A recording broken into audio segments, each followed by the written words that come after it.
Hey team, so I wanted to go over and do what we like to call a Facebook facelift. And basically this is if you're choosing to build your business on Facebook. So first thing that we want to go over is your curb appeal. Now you want to think of your Facebook profile kind of like your storefront, your business area. I don't mean for you to go and post all about the Beachbody products and not really show who you are, because what you are is your storefront. You are the value. You are the coach. You want people to see what you have to offer. We don't want to just be posting about Beachbody products and posting stock images. We want to be posting our lifestyle and what we have to offer people. So first thing we're going to start with is the cover photo.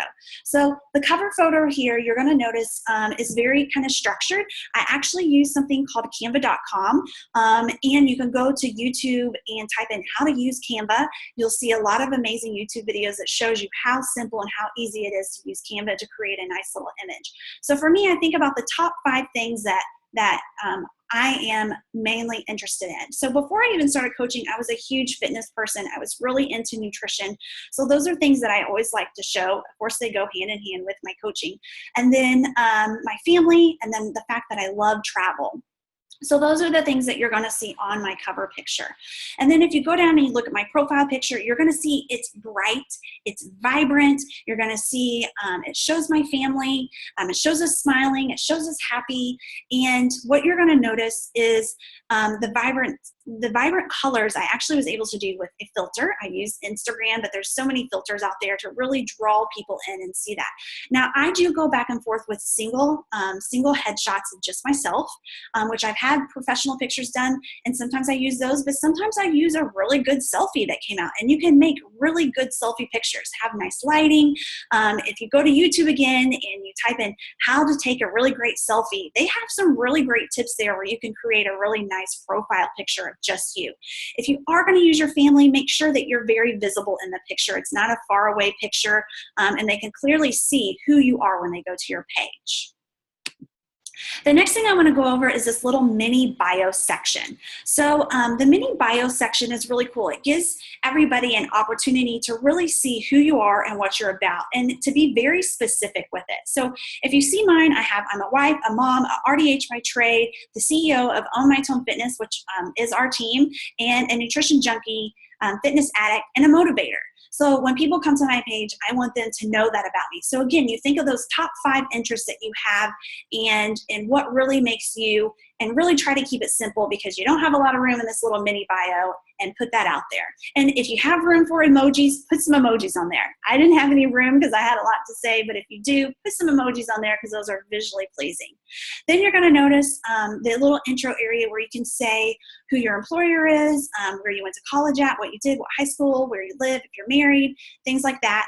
You're going to notice I put health and wellness coach. You do not want to put Beachbody. Guys, please try to avoid that, because I want you to think about, maybe you've been put off, or think about people who have been put off by somebody who is a part of another multi-level marketing, another network marketing thing.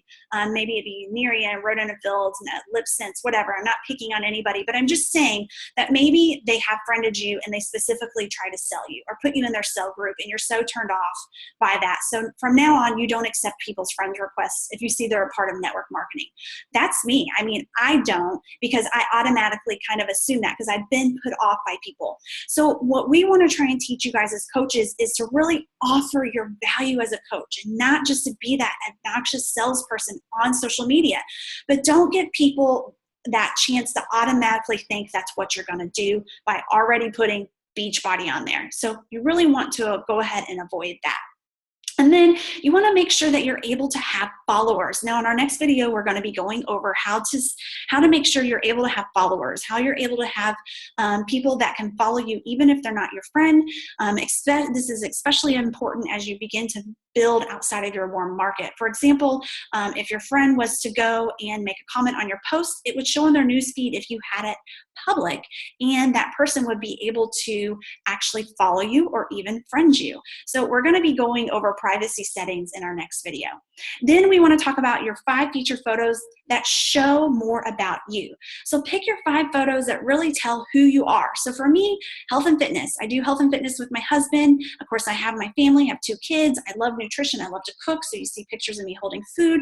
And then you see that I recently had a baby and went through a transformation. So you get to see that I'm on my transformation journey. The next thing I want to talk about is new coach mistakes on your profile. So first of all, like we said earlier with the pictures, I often see people do pictures that are too dark. You can't see who they are. There's not good lighting. There's no warmth to it. I want to see smiling. I want to see colors. I want to see good lighting. I want to know who you are. Don't confuse people. Don't do a picture with a big group where they're unsure of which one you are. You want to make sure that you're clear and visible. Make sure that the picture, if you're going to have your family in it, again, like I said, that you can visibly see yourself. Don't just do a picture of your kids. Don't just do a picture of your pets.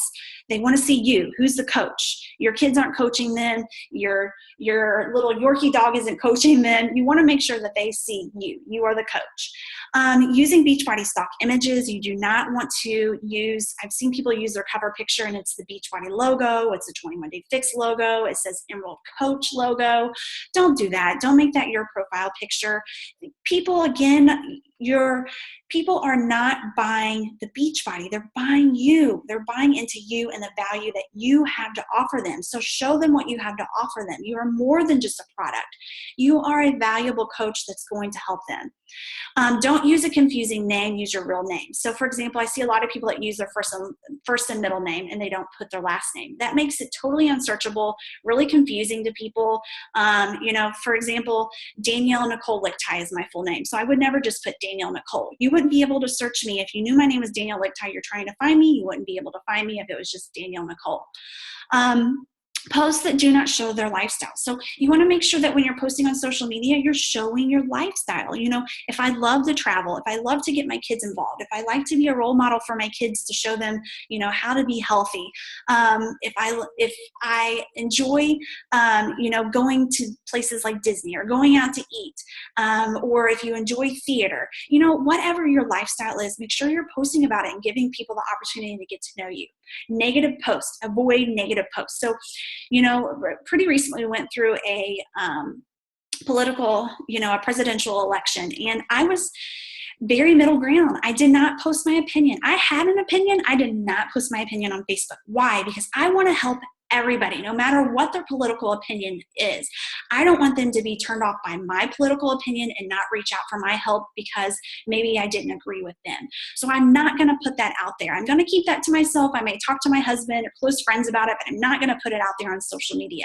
So you don't want to be putting out, political opinions. You really want to try and keep things to yourself, or anything else that's kind of controversial. I really kind of keep to myself on that and really keep the negative posts down. Even if you've had a bad day, guys, it's not like we're telling you to run and hide. You can talk about how your day isn't going as well, but talk about how you went to work out to relieve that stress. Talk about how you kind of just, shut down your computer for the day and really took time to enjoy your kids. Like, how did you overcome it? If you're going to talk negative, make sure you're telling people how you overcome those things. Don't send mixed messages. So don't talk about, eating clean and doing your portion control containers, and then the next day you go out drunk and you eat a cheeseburger and you have dessert afterwards and you have all these cocktails. That's fine if you're living that 80-20 lifestyle. I do that. I live an 80-20 lifestyle, but I'm very clear with people that 80% of the time I'm super clean, but 20% of the time I do live it up and I have fun.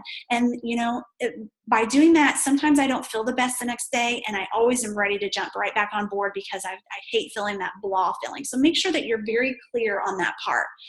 Tag continuously with other people's posts. You want to make sure that you're checking that you're not tagged in a billion things. You don't want your timeline to be cluttered by everybody else's stuff.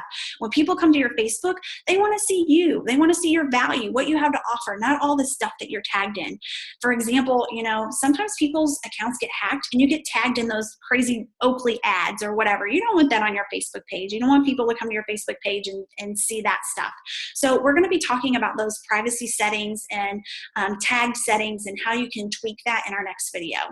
Not offering any value. So make sure when you are doing posts on your Facebook page, you're not just posting a sweaty picture and saying, got my workout done today, and that's it. I mean, that's great, but talk about how, what your workout was, how you felt beforehand if you didn't want to do it, how, if you got up 5 a.m. and got up early and did it. Talk about what your motivation was, how it set up the rest of your day. If you're going to post a picture of your food, give them a recipe or ask them, do you want the recipe? Comment below if you want the recipe. I'll send you a message of how I made this, or go ahead and offer them a snack idea or a health and fitness tip. Give people value to your page. Make them want to follow you. Please don't make 2 accounts. I have people say, well, I don't want to bother my friends and family with all my health and fitness stuff. Make sure that you're not just posting health and fitness stuff. And when you are, make sure that you are motivating, encouraging, and that you're talking about what you're doing and you're, getting people inspired by your journey. And if they're not inspired by your journey, then I don't know if you really want them following you on Facebook anyways. So you're trying to bring positivity to your page. So please don't create 2 accounts, because that tends to be very confusing. Facebook actually can shut you down for that. They will not allow you to really have 2 accounts, and it can really be a disadvantage to your business. Please do not create a like page. A like page is meant for somebody who's been coaching for a while. A like page is meant for somebody who's willing to put an investment in doing ads, because a like page does not get seen by people. Even though people like it, Facebook prefers your personal page. So your personal page is where you can grow your business organically without having to pay for people to see it. People are automatically going to see it because Facebook favors that. They do not favor like pages, and they do not show your like pages. Even when people like them, they do not show your like page to many people unless you plan to pay for it. And that is something that you should not be investing in as a new coach. Please don't put your Facebook on lockdown. We're going to be talking about that in the next training. You really want to make sure that your page is set to public so people can like, comment on your stuff, follow you. That way you can really begin to grow out of that warm market.